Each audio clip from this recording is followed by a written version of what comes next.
Hello दोस्तों। मेरा नाम सोनम है और मेरी उम्र 38 साल की है। मैं एक विधवा हूँ। मेरे पति का कई साल पहले देहांत हो गया है। मेरा एक 18 साल का बेटा है जो देखने में सुंदर और तागड़ा है। तो चलिए मैं आपको बताती हूँ कि शुरुआत कैसे हुई। हमारे पास किराने का सामान का कारोबार है, पर हमारे घर की हालत अच्छी है, इसीलिए हमें किसी चीज़ की कमी नहीं होती। मैं अपनी सास और बेटे के साथ एक बड़े घर में रहती हूँ। हमारा घर गली के सबसे आखिरी छोर पर है, जिस वजह से यहाँ शोर शराबा कम होता है। हमारे घर के ठीक बगल में एक छोटा सा बगीचा भी है। मेरे बेटे का नाम है अरमान, लेकिन हम उसे प्यार से अरमन कहते हैं। वह 18 साल का है और मेरी तरह लंबा और पतला है। उसकी हाइट 5 फीट 8 इंच है। वह कॉलेज में पढ़ाई करता है और हॉस्टल में रहता है। उसका कॉलेज यहाँ से ज़्यादा दूर नहीं है, बस 5 घंटे का रास्ता है, मगर कॉलेज के सख्त नियमों की वजह से उसे हॉस्टल में रहना पड़ता है। उसे महीनों में सिर्फ 2 बार शनिवार और रविवार को ही घर आने का मौका मिलता है। जब मैं अपनी बात करूं, जैसे कि मैंने बताया, मैं 38 साल की हूं, पतली और सुंदर हूं और मेरी लंबाई 5 फुट 4 इंच है। लोग अक्सर कहते हैं कि मैं जब भी बहुत सुंदर लगती हूँ और आकर्षक दिखती हूँ। मैं आमतौर पर कुर्ती ब्लाउज कट या चोली ही पहनती हूँ और ख़ास मौके पर ही सूट पहनना पसंद करती हूँ।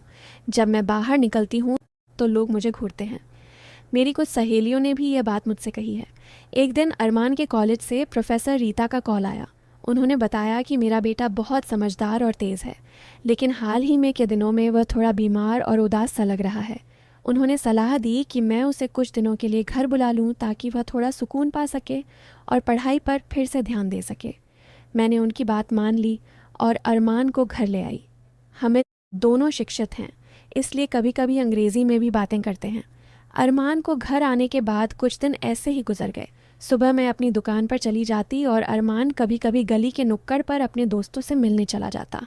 मुझे पता था कि वह वहाँ सिगरेट पीता है, लेकिन मैंने उससे इस बारे में कुछ नहीं कहा। दोस्तों, एक दिन की घटना बताती हूँ। उस दिन मुझे शाम को एक महिला समारोह में जाना था और मेरी सास भी अपने रिश्तेदार के यहाँ गई हुई थी। घर पर मैं अकेली थी। शाम के करीब 6 बजे थे। मुझे तैयार होना था, लेकिन मेरा लाल सिल्क का सूट कहीं नहीं मिल रहा था। मैं उसे ढूंढते ढूंढते अरमान के कमरे में पहुंच गई। तभी अरमान ने अचानक कहा, मम्मी मैं दोस्तों के साथ बाहर जा रहा हूँ, और तेज़ी से निकल गया।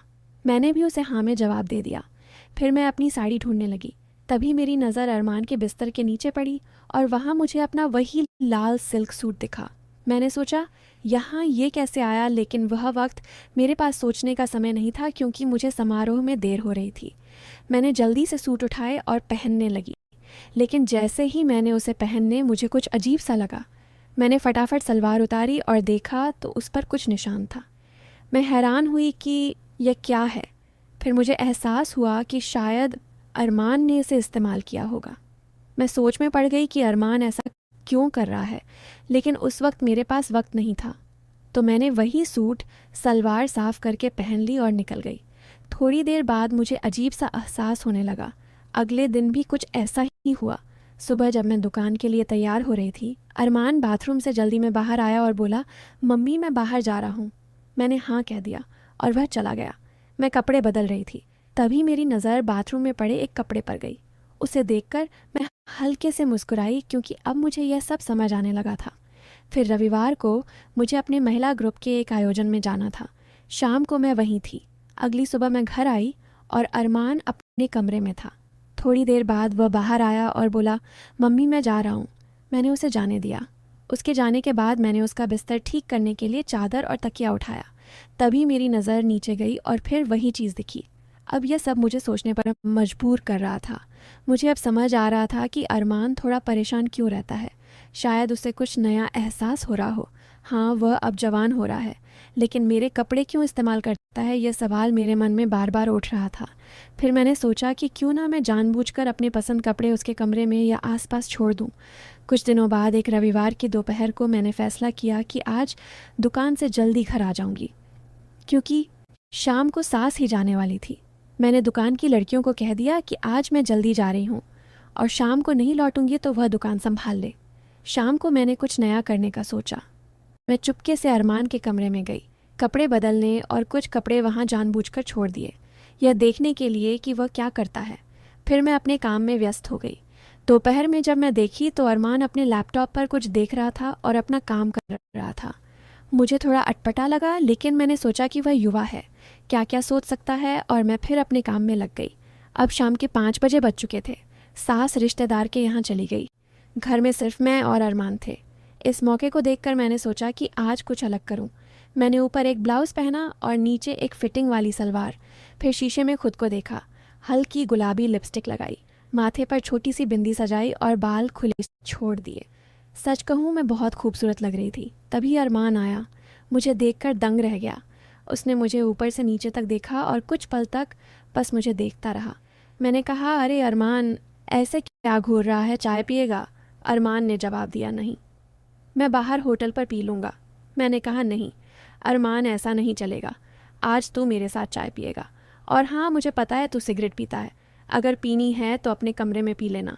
फिर मैंने कहा, चल अरमान, गैलरी में चलते हैं, चाय पीते हैं। हम दोनों गैलरी में गए। मैंने उससे पूछी, अरमान, आज तुम्हें कोई परेशानी तो नहीं? उसने कहा, मम्मी, जब आप हो तो मुझे कोई चिंता नहीं होती। मैंने कहा, अरे मैं तेरी माँ हूँ, मुझसे कुछ भी कह सकता है, शायद मैं तेरी मदद कर सकूँ। लेकिन उसने कुछ नहीं कहा। हम दोनों चुपचाप खड़े रहे। सामने हमारा बगीचा था और वहाँ एक छोटी सी कुटिया दिख रही थी। तभी वहाँ 2 बिल्लियाँ आए। थोड़ी देर बाद नर बिल्ली मादा को साथ खेलने लगा। आप समझ ही सकते हैं। अरमान बड़े गौर से उन्हें देखने लगा। मैंने अचानक कहा, अरमान सुन तो, लेकिन उसने अनसुना कर दिया। उसका सारा ध्यान बस उन बिल्लियों पर था। तभी मैंने ज़ोर से कहा, अरमान, अरे तू मेरे कपड़े के साथ करता है ना? वह चौंक गया और बोला, हाँ। फिर एक पल के लिए घबराकर मेरी तरफ देखने लगा। मैंने कहा, अरे साफ साफ बोल, मुझे सच जानना है। अरमान शर्मिंदा सा होकर सिर झुकाए खड़ा रहा और धीरे से बोला, हाँ मम्मी। मैंने कहा, अरमान, मुझे सब सच सच बताना, बिना हिचक के बोल। अगर करता है तो शर्माने की क्या बात है? वह थोड़ा रुका, फिर सिर झुकाकर बोला, हाँ मम्मी, करता हूँ। मैंने कहा, अरमान, ऐसे नहीं, मेरी आंखों में देखकर बोलो। वह चुप रहा। मैंने फिर कहा, अरमान, बस एक बार साफ बोल, डर क्यों रहा है? मुझसे डरने की क्या ज़रूरत है? वो फिर थोड़ा रुका, मेरी तरफ देखा और बोला, हाँ मम्मी, करता हूँ। मैंने कहा, अच्छा चल, आज मैं तुझे अच्छा समय दूंगी। अरमान ने हैरानी से पूछा, अच्छा समय? मैंने कहा, हाँ अरमान, आज हम साथ में अच्छा समय बिताएंगे। चल अंदर आ। वो हिचकिचाया, मम्मी, लेकिन। मैंने कहा, अरे फिर से टेंशन ले रहा है। ठीक ठीक है, पहले चाय पी ले, मैं तेरे लिए चाय लाती हूँ, फिर सिगरेट पी लेना। उसके बाद मम्मी अंदर आई। जब मैं बुलाऊं तभी आना। मैंने उसे एक कप चाय उसे और दे दी। उसके कप में मैंने कुछ स्वाद वाला मिलाया। मुझे पता था कि यह चाय पीते ही उसका मन शांत हो जाएगा। मुझे यह भी मालूम था कि सास अब भी 2 दिन तक नहीं लौटेगी। हमारे मोहल्ले के सत्संग चल रहा था और भक्ति भजनों की आवाज़ गूंज रही थी। चाय पीते पीते मैंने घर के दरवाजे और खिड़कियां बंद कर दी, पर्दे भी डाल दिए। सिर्फ किचन की रोशनी चालू थी, क्योंकि बाहर हल्की बारिश हो रही थी और अंधेरा सा छा गया था। किचन की माध्यम रोशनी बेडरूम तक पहुंच रही थी। चाय के बाद अरमान बालकनी में सिगरेट पीने लगा। पीने उसे आवाज़ दी, अरमान अंदर आ जा, मैं इंतज़ार कर रही हूँ। वह अंदर आया। मैं बेड के पास दीवार से सेट कर खड़ी थी। अरमान मेरे पास आया और मुझे देखने लगा। मैंने उसका हाथ पकड़ा और उसे अपने पास खींच ली। नीचे सत्संग और भजनों का शोर था और ऊपर हमारे बीच एक अलग सी माहौल बन रहा था। थोड़ी देर बाद हम शांत हुए। अरमान बहुत खुश था। आज मैंने उसे ज़िंदगी का अच्छा समय दिया था और मैं भी कई सालों बाद इतनी खुशी हुई थी। फिर कुछ देर बाद अरमान बोला, मम्मी, मैं थोड़ी देर बाहर जा रहा हूँ। मैंने कहा, हाँ ठीक है, जा, थोड़ा घूम। अब मैं बहुत खुश थी। सहेली से आज रात में अरमान अकेले थे और अरमान बाहर से घूमकर वापस आया। फिर हम दोनों खाना खाने बैठ गए। मैंने कहा, आज रात भर में सिर्फ हम दोनों हैं। अरमान ने जवाब दिया, मम्मी बढ़िया, आज अच्छा समय आएगा। मैंने, हाँ अरमान, आज हम अच्छा समय बिताएंगे। फिर उसने बाहर जाने को कहा। बोला, मम्मी एक गुजारिश है। मैंने पूछा, क्या बेटा, बता। उसने कहा, मम्मी एक चीज़ करूँगी। मैंने कहा, हाँ बोल, क्या? फिर मैं बोली, आते वक्त जूस ले आना, आज थोड़ा पियेंगे। मुझे पता है तू दोस्तों के साथ पीता है।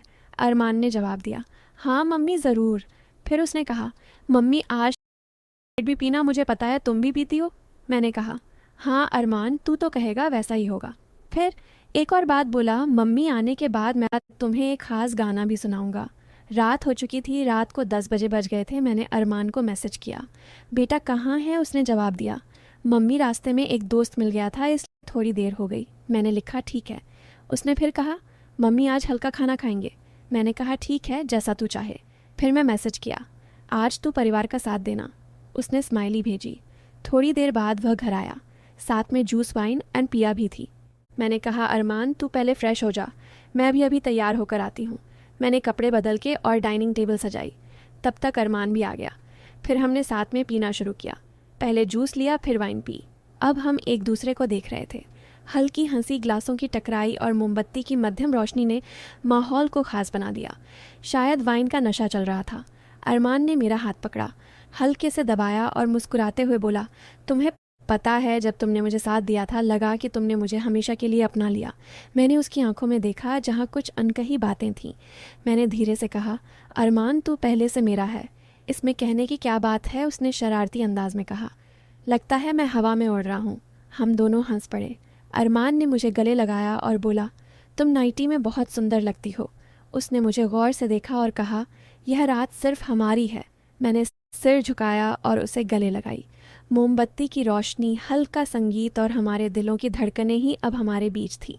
उस तरह चांद भी चांदनी बिखेर रहा था, जैसे हमारी इस खास रात का साझी बनना चाहता हो।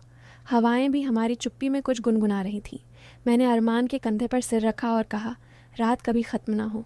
उसने मुझे और पास खींचा और बोला, ऐसे ही रहेगी। और वह रात हमारी ज़िंदगी में हमेशा के लिए यादगार बन गई। लेकिन दोस्तों, ये सिर्फ शुरुआत थी। आगे क्या हुआ और हमारा रिश्ता कैसे आगे बढ़ा, वह जानने के लिए पार्ट 2 का इंतज़ार कीजिए। तो दोस्तों, ये थी हमारी छोटी सी कहानी। इस कहानी से सीखने को मिलता है कि रिश्ते को बचाना और बिगाड़ना सब हमारे हाथ में होता है। आपको ये कहानी कैसी लगी कमेंट में ज़रूर बताएं। अगर कहानी आपको पसंद आई हो तो लाइक करें और दोस्तों के साथ शेयर करें। ऐसे ही रोमांचक कहानियाँ सुनने के लिए हमारे चैनल को सब्सक्राइब करें और बेल आइकन को दबाना ना भूलें। फिर मिलते हैं कोई नई कहानी के साथ। धन्यवाद।